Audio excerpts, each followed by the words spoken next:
Sometimes we only hear of 4 great ape species: the gorilla, the orangutan, the chimpanzee, and the bonobo. However, there is another great ape species, us. Like the other apes we've just mentioned, we are covered in hair, not fur, we have opposable thumbs, we are highly intelligent, and we lack a tail. The scientific word for humans is Homo sapiens, which means wise man or person.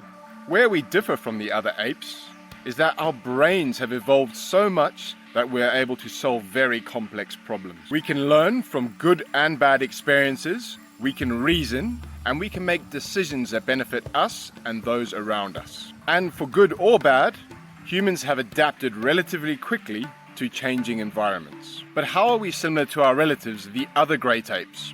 Well, other than the orangutans, we live in family groups which are led by older members. Like all apes, we feed on milk when we are born.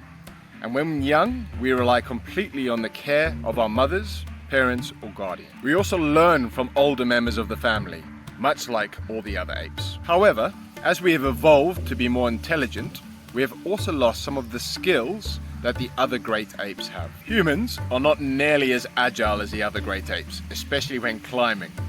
We also have a far less developed sense of smell, and we are notably less strong than the other great apes. Perhaps the greatest advantage the other great apes have over humans is that they can get all they need right from their immediate environment. They don't need to farm or visit the shops to get food, and they can get all the exercise they need just by doing their daily tasks. Despite our differences, humans and the other great apes share much of the same DNA and even share similar blood types.